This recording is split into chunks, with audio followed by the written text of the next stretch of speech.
Going to go ahead and get us started. So I'm Mariah here at Malomo, and I'm going to be our moderator for this afternoon. So on behalf of Malomo and all the panelists, thank you all for being here today. Super excited. I'm going to introduce our panelists. So Brandon Amoroso is the founder and president of Electriq, which is a retention marketing agency recently acquired by Drinks. And in his free time, he is at home with his dog Bella and traveling for food and wine adventures. Very jealous, Brandon. Dan Darren is the senior partner manager at Klavio, which is a unified customer platform. And in his free time, he likes to hike, mountain bike, make pizza from scratch, which is very impressive. I cannot do that. And he's currently training for the Chicago Marathon.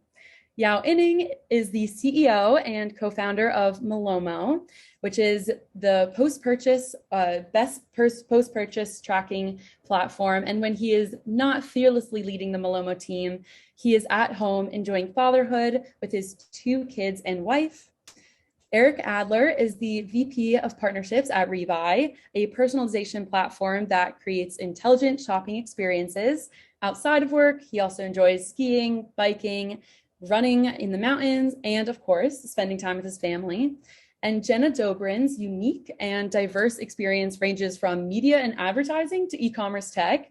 So after 4 years in advertising sales and account management at Hulu, she is now a partner manager at Recharge, and she's helped build out their agency partner channel. And when she's not talking about LTV and subscriptions, Jenna enjoys playing tennis and exploring LA's food scene. So not only is our panel filled with outdoorsy go-getters, but of course, e-com experts, and that is why they're here. So with that, I'm going to stop sharing my screen and we're going to get started. So before we can really dive into subscriptions, let's chat about why subscription programs can be influential for a brand. So I'm first going to pass it off to Brandon. You work with a ton of brands. And so do you think that any brand can have a subscription program? Tell us why or why not. Yeah, I mean, I really think for some brands, it's very obvious. Like if you're a consumable brand, obviously you can have a subscription program because you're like eating or drinking your way through the product or using it in the case of skincare. But I think there's some really interesting applications as well for sites that even have like a single hero SKU that's just a one-time purchase, and then thinking about additives that you can put on top of that. So like we had a client that we worked with a year and a half ago now that sold a cold plunge tub. And obviously you're typically only buying one of those, but we added in a subscription component a few months into it that was sort of like service oriented. And so keeping like a maintenance plan for that particular tub. And so that was a great way to not only like keep nurturing the customer relationship, but also extract some extra revenue and lifetime value of that customer.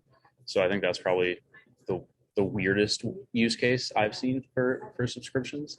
But I think it's definitely possible for anyone. And they just have so much potential because you can create this VIP sort of aspect and community feel around it, where you're gating certain like content, certain offers, certain like features and functionality behind that subscription program. And so whether it's percentage off, exclusive content, I've seen really cool things done with like supplement companies where you have access to a nutritionist once a month. It's a bunch of really unique and interesting things that you can weave into your subscription program that create these stronger customer relationships. So I'm a big proponent of it.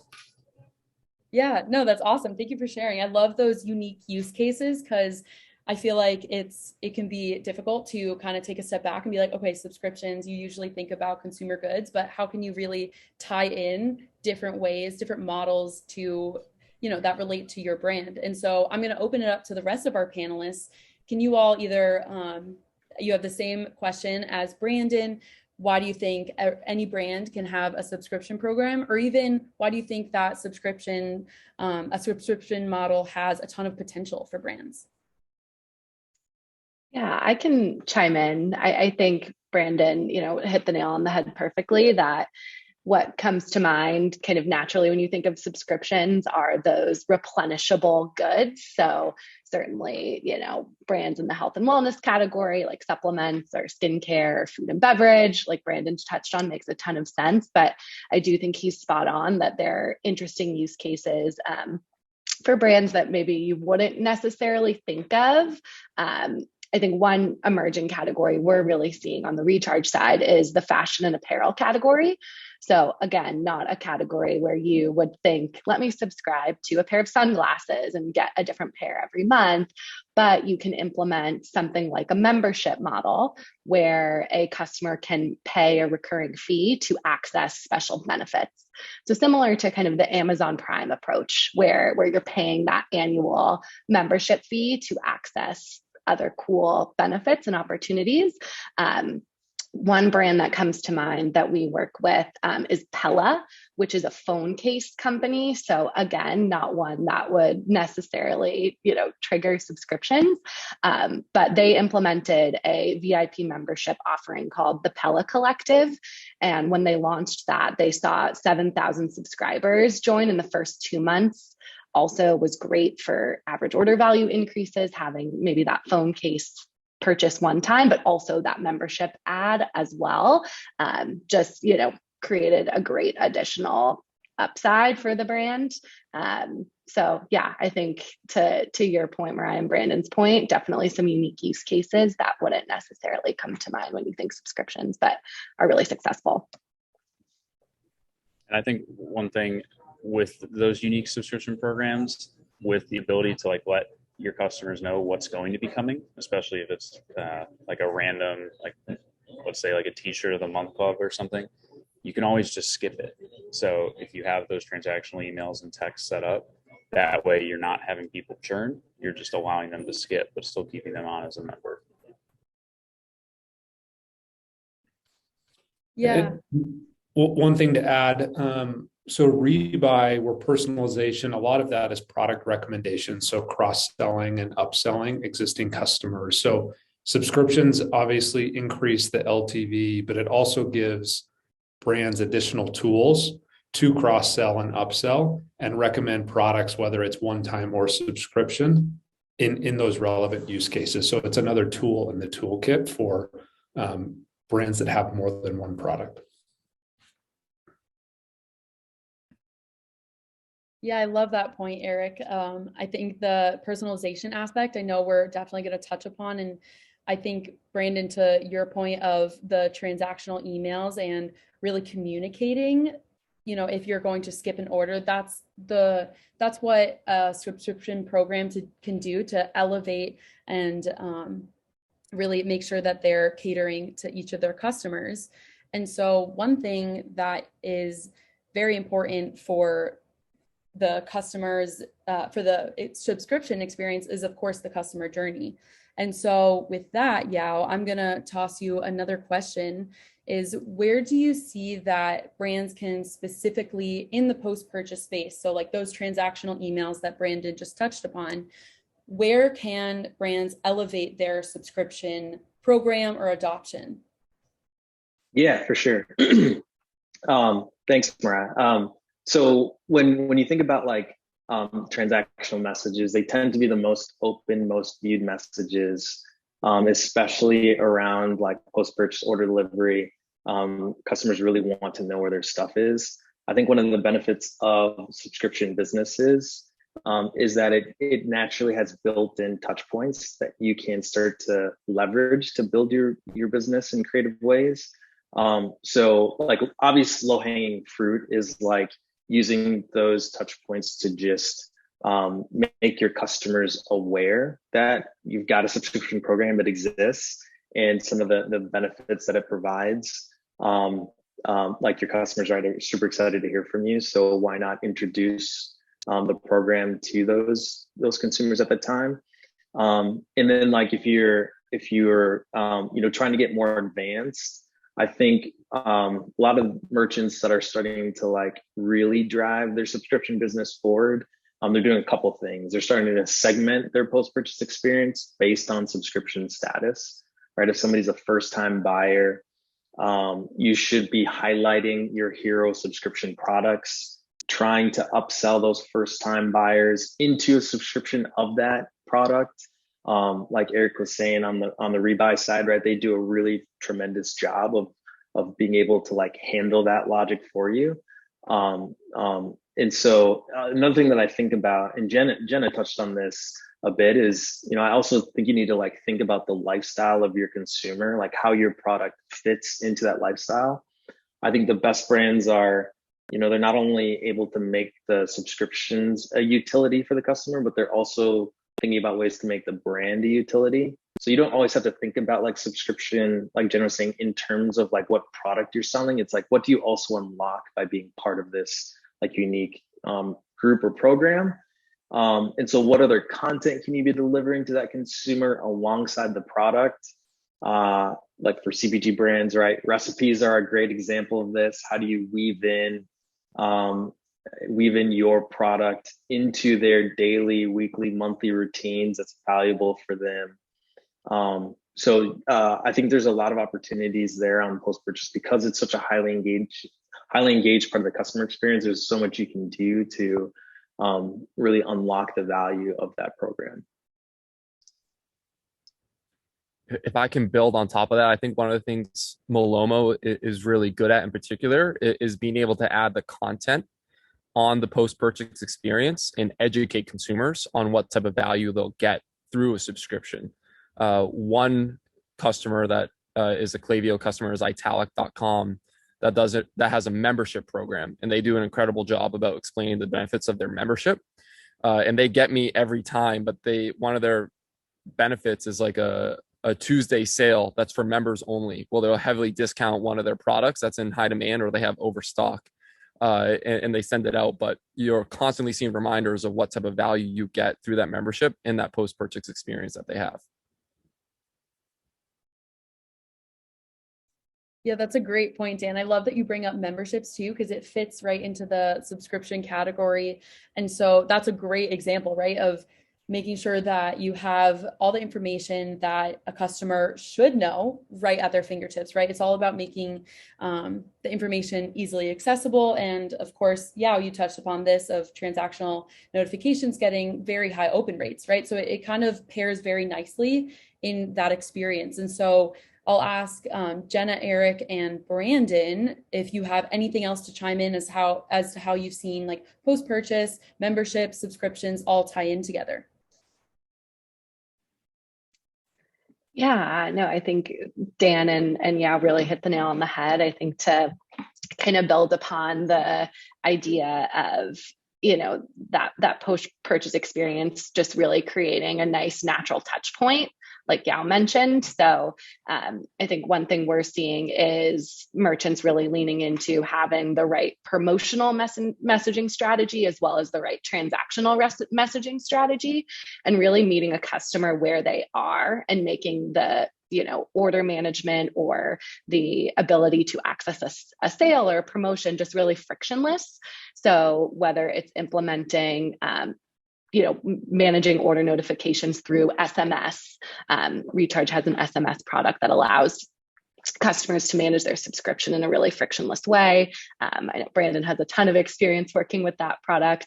Klavio does an amazing job of, you know, having really an easy way to automate those transactional messages as well, just so it's a really frictionless experience for the customer, and they can easily, you know, skip an order if they have too much product, or add a one-time product to a subscription order, to just deepen that customer relationship and also retain customers. You know, in making that experience more frictionless, customers are less likely to get frustrated and churn off.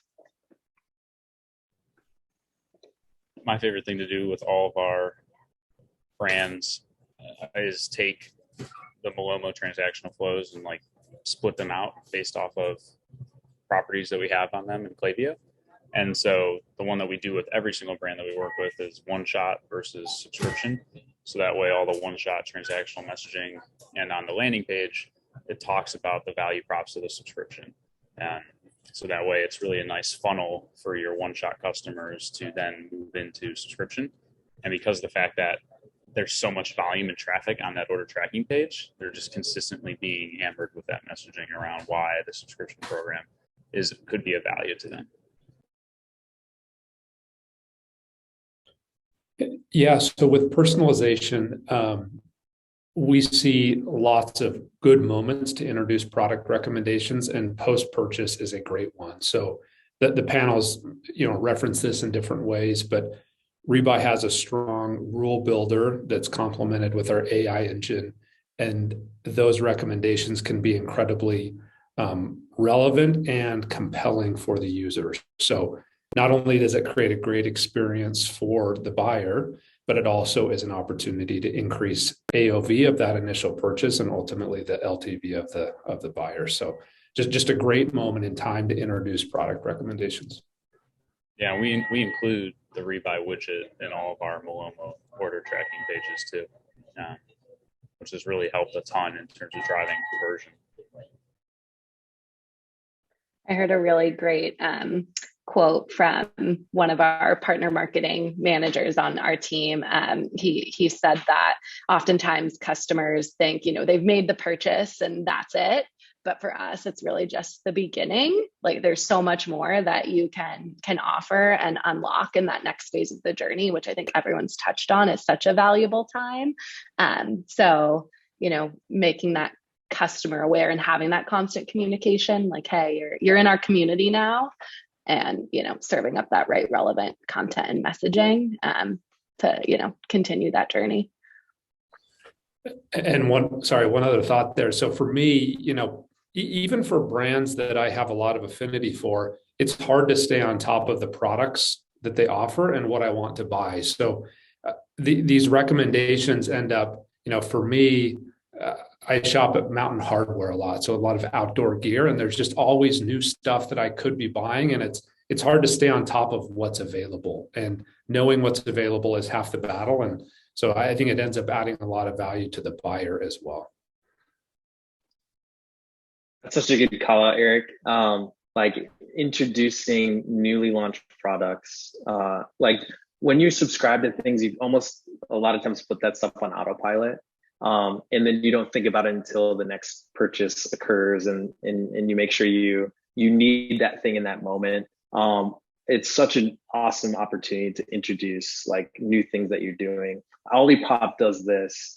I think they just launched a Minions version of like a banana flavored soda that they did, and they used their post-purchase experience, right, to really promote that new thing and drive people to add it to their subscription order that just got placed, or surface that in those moments. So I think that's a really good call out of like your customers. Like, you got to think they're a lot of times they're probably on autopilot with their subscriptions. You've got to find ways to interject the new things that you're doing into their current flow that they're already experiencing. And post purchase is obviously a natural extension. Yeah, and so with that, as we're talking about being on autopilot, right? Like the post-purchase experience, that's really the customer experience. How do you make it seamless? And so, of course, talking about subscriptions, I have to ask you, Jenna, what is the most important thing for brands to understand when it comes to a subscription program? So we've talked about the importance of it and how it creates a seamless journey and how to really amplify that program. But with Recharge being, this is your bread and butter. So what would you say is the most important thing, or a couple of the most important things brands should really consider when they're talking about their subscription model? Yeah, no, I love that question. So thanks, Mariah. I think kind of the first thing, and this is maybe a little bit in the pre-purchase journey, so I won't spend too much time on it. But I think the first key thing is just making the benefits of the subscription program really clear. So say, on the product detail page, maybe there's the option to purchase one time or to subscribe to the product. Certainly want to give customers flexibility. But if you're offering a discount to subscribers or other benefits, like making sure that's really clearly outlined to customers.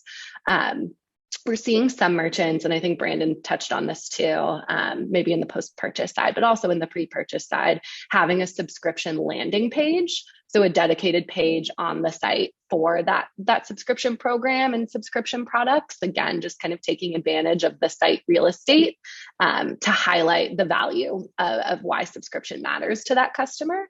So I think that'd be the first important point to consider. And then secondly, and this kind of feeds into that post-purchase part of the journey, is just really taking special care of the subscription customer once they're on board and really nurturing the relationship with that customer.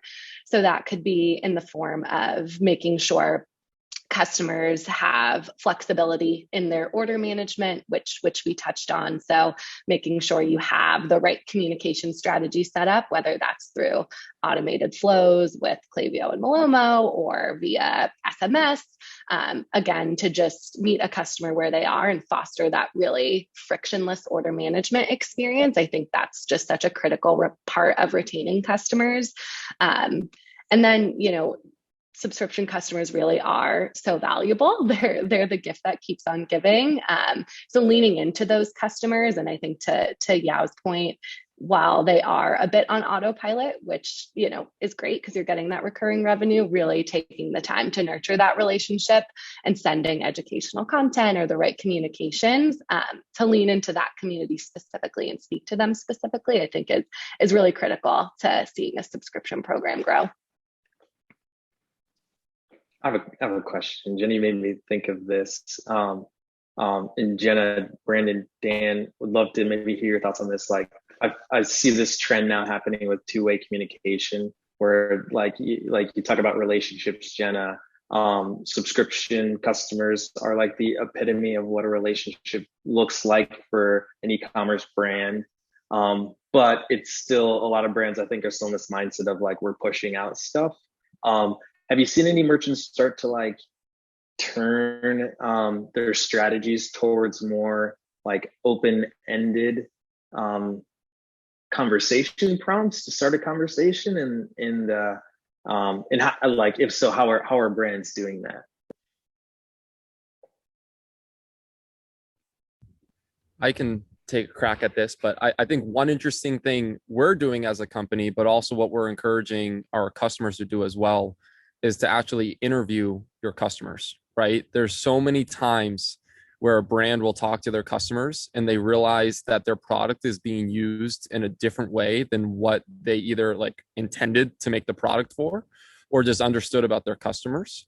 So two-way communication is a really great way to understand how your customers are actually using your product and how they're engaging with your brand. It can be difficult to do it at scale, right? I think some of the tools to be able to do so at scale are still being built out. But I certainly see like the value in asking your customers their thoughts on how they're using the product, how they like it, and building that relationship that way to get more candid feedback is really important. Yeah, something I try to encourage our brands to do, especially the startups, is just create a segment in Klaviyo of everybody who's ordered like 10 or more times. You'll be shocked how many customers there are there, but there's no communication strategy that's special for them. I'd say 99% of the time, even though those customers are ripe for not only to get feedback, but to drive additional revenue as well. But something that I've been trying to do more and more of for the brands that can support it, who have like a robust customer service team or who have an outsourced team that can handle it, is start doing those open-ended conversations. Like, you can send a text that doesn't necessarily have a direct call to action. That's more of a question. You just have to have somebody else on the other end who's going to be there to respond, which has been something that, because it's such a conversational form of communication, has worked pretty well for the brands that can't support it.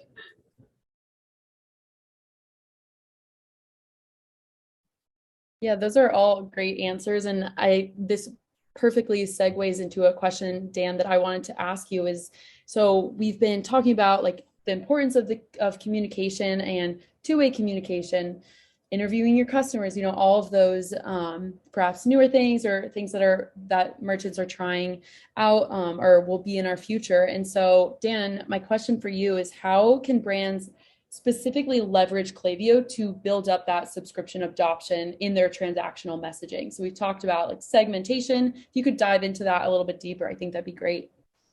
Yeah, it's a great question. I think we've been hinting at how Klaviyo is used throughout this whole call, right? But the beauty of Klaviyo is that we have all the data. We're integrated with Malomo, Recharge, Rebuy, And then we have power users like Electriq making the magic happen. But I don't think we need to, corner ourselves just into transactional messaging, right? Like in Klavio, you can create segments like Brandon just mentioned of all your customers who have purchased from you X amount of times. And you can create all these different segments to target them with specific campaigns and treat everyone in a unique and personalized way. And so it's really easy when you're building out your flows to make a conditional split and just say, has someone purchased from us? Yes or no. Is someone a subscriber for our subscription product? Yes or no. And treat those two different paths accordingly.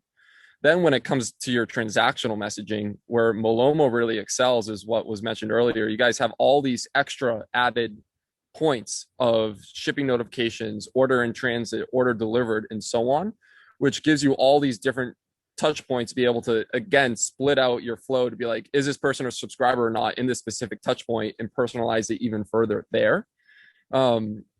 In these confirmation emails, they get so much web traffic, they get so many views, right? It's really important to tailor your experiences to that type of customer, what they're using your products for and who they are and what they purchased.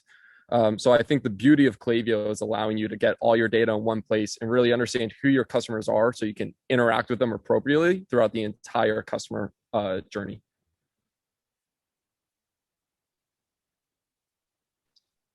I was gonna say one of the interesting things that I think you can also think about. So Brandon touched on this, right? Like looking at customers who buy from you a lot, like being smart about that data in the message that you're trying to drive. So like if somebody buys from you a lot and they're not a subscriber, like creative messaging around, you could have saved X amount of dollars if you would subscribe to this product. Or like trying to understand what are the fears that are driving them not to subscribe if they've bought from you so much. Dan, you touched on like interviewing your customers. Like that's a great question to surface to see like why are you so loyal to us, but like not taking advantage of this feature that seems like it's right up your alley. So I think it's like these platforms generate a ton of data, right? Like Rebuy, Recharge, Klavio, they all generate a ton of insight. And it can, I think one of the key things is like, how do you then leverage that data and insight to drive the actions that you need for the business? And that like just jumped out to me as like one really, really key one as you all were talking.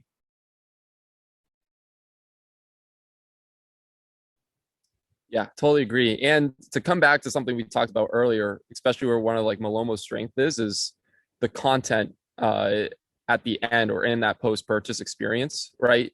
I was actually watching one of Brandon's YouTube videos that I'll post in the chat here, but he's talking about how they have a landing page for subscribers and a landing page for non-subscribers, which is super important because your landing page for subscribers is going to be, showcasing how to use the product and making sure that they understand that they're getting the most out of it and continuing to build value there. Whereas your landing page for non-subscribers is going to be more geared to getting them to subscribe and the benefits of that subscription. And again, segmentation and Klavio makes all that possible, and all the data points and events we get from these platforms is what allows that to happen.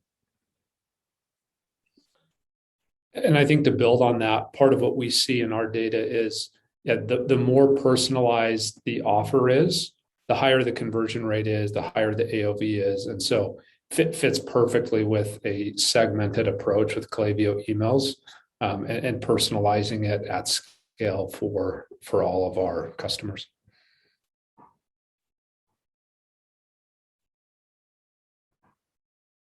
Yeah, I want to emphasize like that data point. All three of these examples have been great of platforms that can really share more about your customer. You're able to inform your strategy, right? And so before we transition into more of that personalization, I want to give Jenna and Brandon, give you the space if you have anything else to add, like cool use cases that you've seen as far as how you're able to kind of build up that messaging.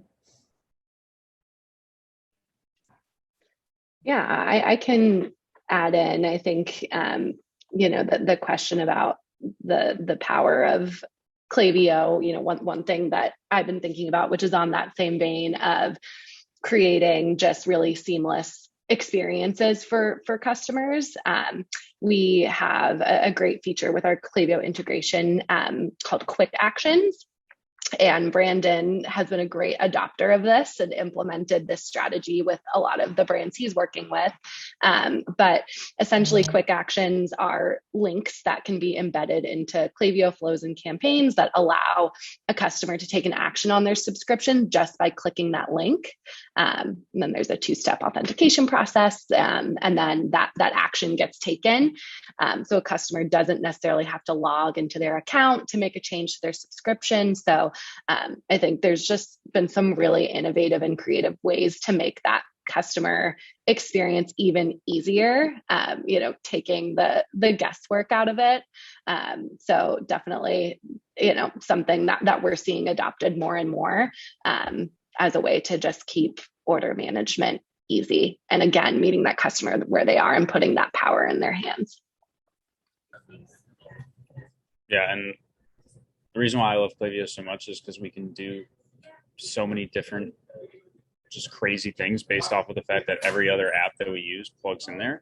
So we have data from the loyalty program, we have data from the referral program, we have data from the quizzes, we have data from the reviews.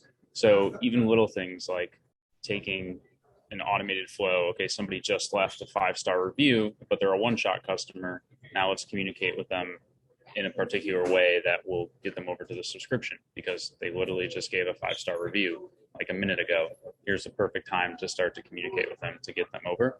But that's only possible because of the fact that it all integrates into this one central hub that is Klaviyo.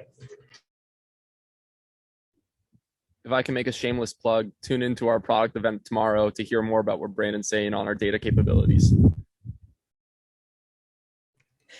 Isn't that what this is for? Shameless plugs? Yeah, this is the lead up. Come on, we're hyping you all up. That's incredible. Yeah, no, thank you all for contributing. I agree, Jenna, amazing layup. Yeah, so this is so important. I hope everyone's getting so much value out of this. Just hearing you all talk has been so cool. And so I want to transition us now more into like that personalization. So similar, we have touched upon it before, but Eric, I would love to know if you could kind of walk us through, like with Rebuy, all the data that you guys have, all the personalization aspects. Can you walk us through exactly, what brands can do to elevate their subscription program? Yeah. So, and I think I'll just touch on themes that have already been shared by the group here. So, Rebuy, we sit at the intersection of AI and e-commerce, and we combine that and make it really easy for brands to surface product recommendations for buyers. And I think relevancy has come up multiple times, personalized product recommendations that are relevant. And then Jenna, you've talked quite a bit about reducing friction. So we do this in various ways, and we think about it across the life cycle. So as a brand, need to acquire subscribers, need to retain those subscribers, and ideally increase the number of subscriptions that they have. And then if they do churn and turn the subscription off, winning them back at some point. And we see consistently value being created at each points along that journey. And yeah, this may be a shameless plug, but I think it highlights everything that the group has shared here. I want to just show how we do this at one point of that journey. So this is Magic Spoon. It happens to be a joint customer of many of us on the panel here. And so this is the product page. So when you hit add cart, there's the option to change to subscription here on the page. If the buyer doesn't do that and you add it to the cart, this happens to be a Rebuy cart drawer.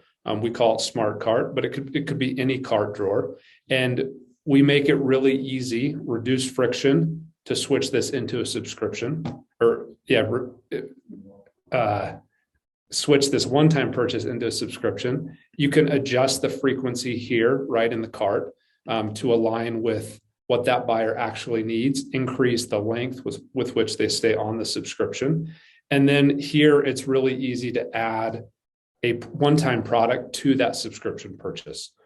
So high relevance, personalized for the user, based on the AI, the essentially product purchase history and what that user has done on the site in a very frictionless way.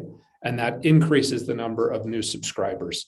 And Rebuy, we happen to do that across the whole journey and with these partners post-purchase as well. And what we typically see with customers who implement it across the journey is an increase of 20 to 30% of new subscribers through these features, and not uncommon for AOV to increase by 10 to 15%. So just a ton of value there in personalizing across the store and post-purchase with, order tracking, emails, and essentially, Brandon and other agencies who are implementing this. So just super cool to see those numbers. On the really high end, we just published a case study. One of our customers implemented it. They saw an increase of 67% new subscribers, and AOV increased almost by 50%. So you can see outsized returns as well, but on the average, we see just a ton of value when you implement subscriptions in a relevant, personalized, frictionless way across the journey. I'm curious, this may be a question for Jen and Eric. I'm curious, what percentage of merchants who launch a subscription program build a subscription portal? And are there any best practices there in terms of subscription, order management and product recommendations in that portal? Eric, you want to start, and then I can add? Yeah, so I can't avoid the shameless plug on this one. I was trying to figure out a way to do it. So we recently launched a feature, and essentially in the portal, Rebuy can be used to make product recommendation or subscription recommendations in the portal. And it hasn't been live very long. I think it's probably a month or two at this point. And we're seeing customers adopt it. They're seeing value, but it's still early in terms of specific numbers across our full base. Yeah, I think with Recharge, we are seeing that the majority of customers or the majority of merchants, are having a portal, their customer portal set up. And I think one big key there is making sure all features in the portal are toggled on. So with Recharge, you can customize what you want to have, a customer to be able to have access to. But I think it's important to have any feature, live. So the ability for a customer to skip a shipment easily, to swap a product.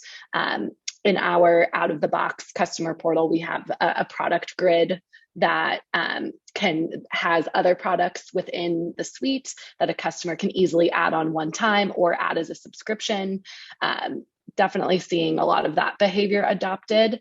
And to Eric's point, adding in making that more personalized and custom is, on the roadmap. And I think that will further amplify that full customer experience within the portal and that post-purchase journey.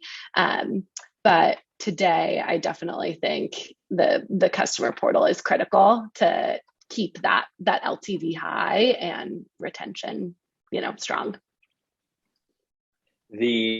So on a lot of Malomo tracking experiences for brands that do have subscriptions, they often surface account links on the tracking pages.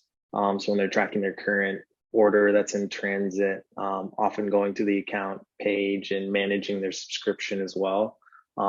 Click-throughs to account pages are insane. They are very high.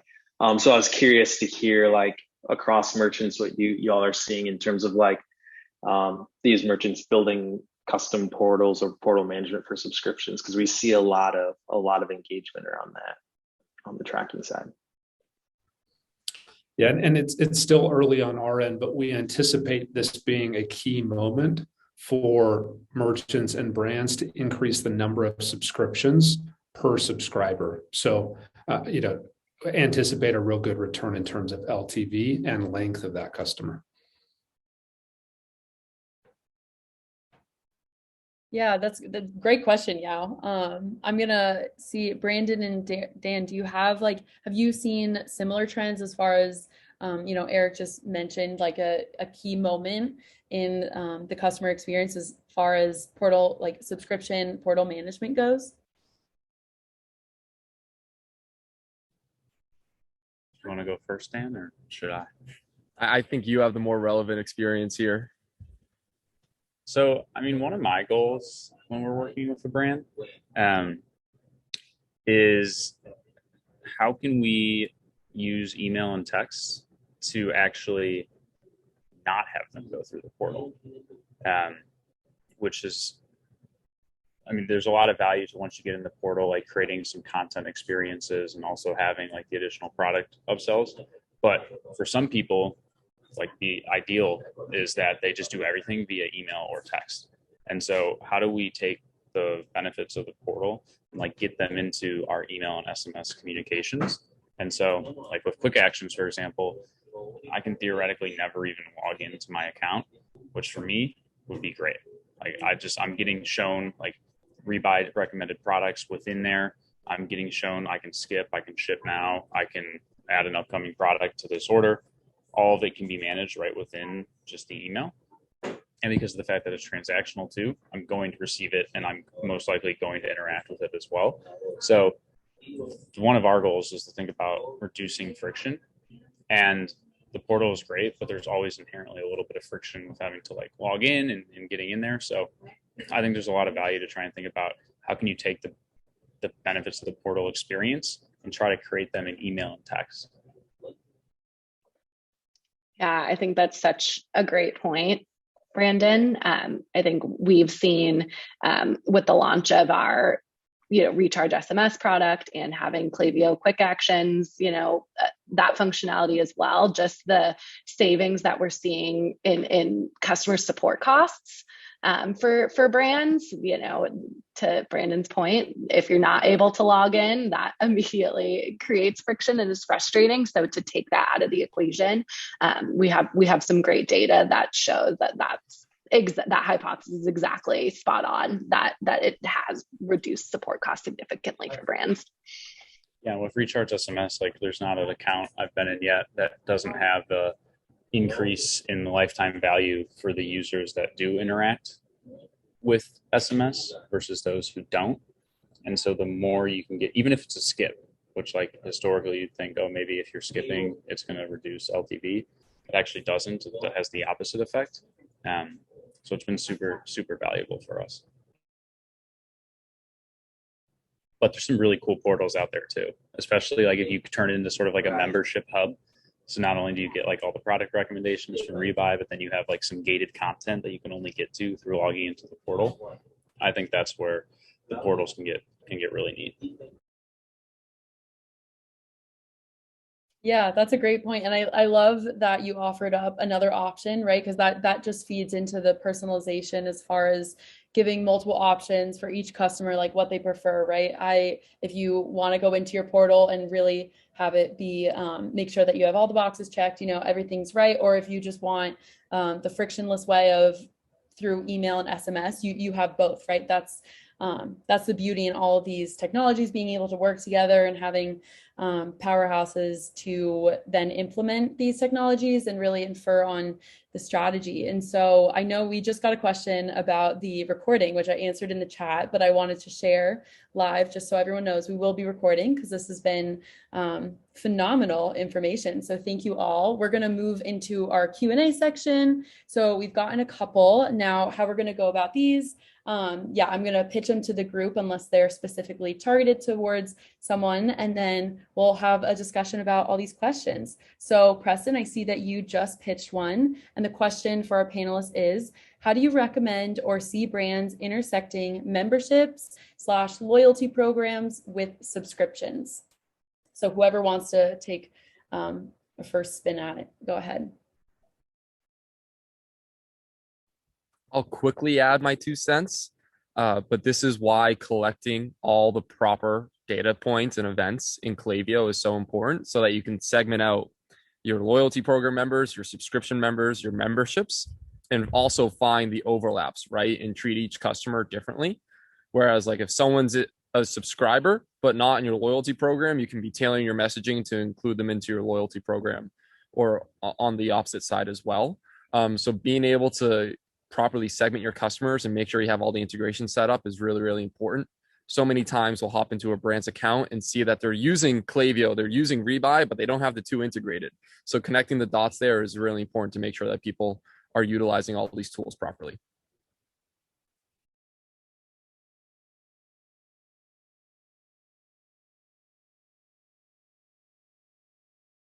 Anyone else want to take a stab at how you would recommend intersecting membership and loyalty programs when it comes to subscriptions?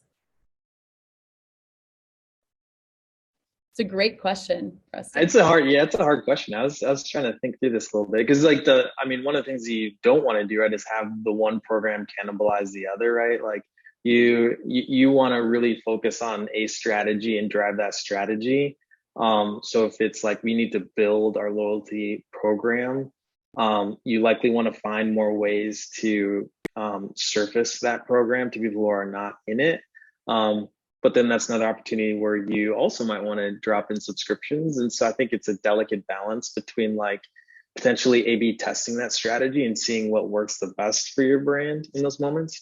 But I do think the two play well together. I think you have to look at margins in your business too, right?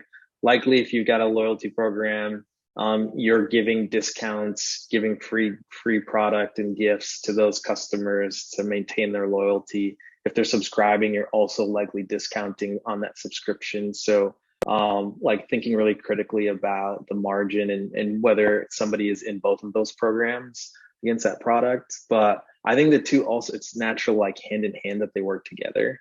So I mean, it's a really good question. So, I mean, something I see a lot of is brands, I would say, trying to do too much all at once with limited resources. So, like, if you want to have a robust loyalty, memberships, and subscription program, like, you better have the team to support that, because people are going to expect that something comes with that. And I can't tell you how many sites I've seen that just like have a loyalty program sort of thrown up there, and there's no real, I would say, like intention or thought behind it. So it doesn't generate the ROI that you would think you'd get from it. And it ends up just being a sunk cost for you. So I think maybe start with one, go all in on that, and then think about how you can extend it from there. But something I've been curious about with memberships is like some people just don't want to be on a subscription.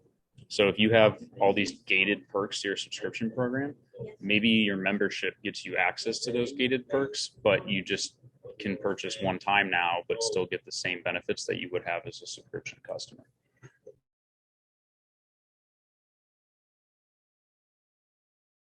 Yeah, I love that point of really making like that. Maybe there's some hesitancy to joining a subscription program, so giving another option. Jenna and Eric, do you have any ideas as to how you would navigate membership and loyalty programs with subscriptions? I think I really liked what Dan brought up about making sure your different, apps in your tech stack are talking to one another and properly integrated. So I think one unique way to kind of merge subscriptions with loyalty and give further benefit to subscribers is, when you have a loyalty program like a loyalty line or Yotpo, for example, integrated with something like Recharge, you can offer double points to subscribers that then can be, used at a later time, or a gift with purchase, or something extra that ties into just creating additional value for subscribers. But the key there will be making sure, the apps in your tech stack are seamlessly integrated. And I think that everyone on this panel really beautifully does integrate together. So, making sure that's in consideration when you're looking to implement different programs. How do they all feed into one another to create that halo effect, and just kind of add additional value and harmoniously work?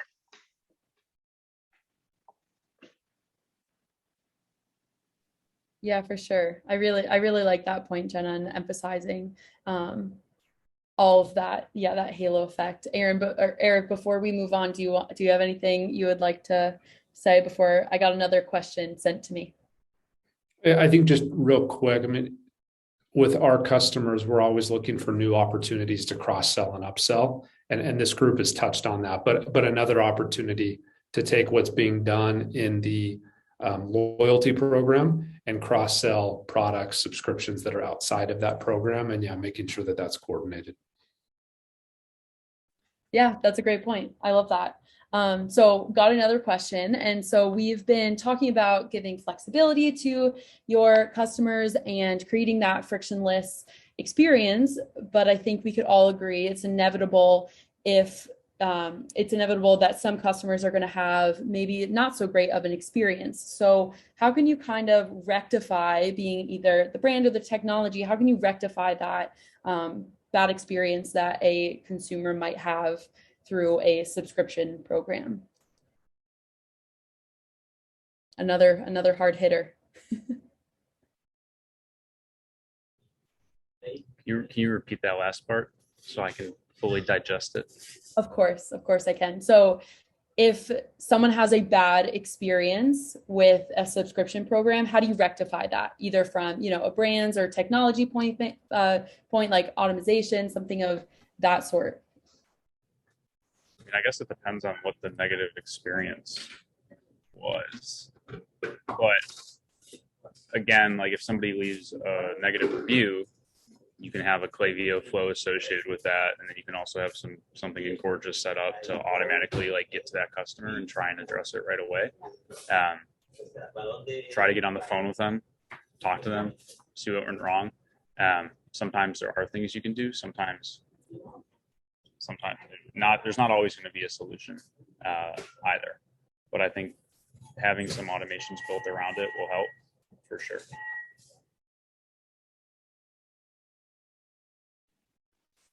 One feature that we have as part of our Recharge SMS product, because I can imagine a scenario where a customer maybe is texting something they're not happy about, or they got the wrong product, or hopefully that never happens given all of the amazing technology that we have.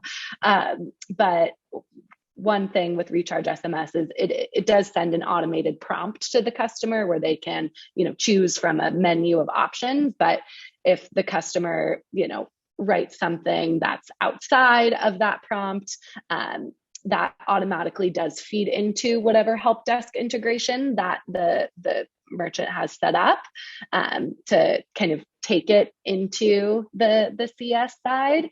That way a customer isn't just stuck, texting and not getting the response that they're looking for.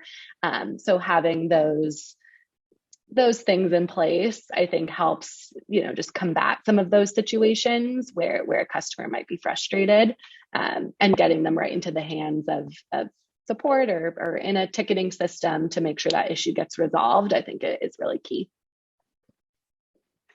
I don't know where I saw it, but I saw somewhere that for your customers who have a negative experience, if you make it like do right by them, they actually turn out to be better customers over time than those who just have like normal experiences, and you can actually turn them into like a brand advocate. So I thought that was really interesting too. It's like maybe we should start having poor experiences on the first order and making it right, and then just having a crazy LTV. Yeah, you let us know how that goes, Brandon. That'll be the next webinar. We'll have a recap with It's that. Be But the Shopify app I come out with. No, I love that fact. I mean, it's great. Yeah. Is that what you mean when you talk about surprise and delight, Brandon? Exactly. Surprise, your package is 3 months delayed, and I don't know, we've charged your credit card again for no reason. It's perfect. We have a couple of minutes left, so we got one question. We're gonna try and get it answered. So thank you to Hamad. But his question is, how do you go about segmenting, or what are the best practices when you want to identify customers with high AOV, but sometimes they don't cross the threshold for your set AOV? So I can repeat it if we need, or if anyone wants to take a stab. The first part was best practices for segmentation, right? Yeah, how do you go about segmenting when customers have high AOV? Yep. I'll let somebody else talk because I feel like I'm doing all the talking.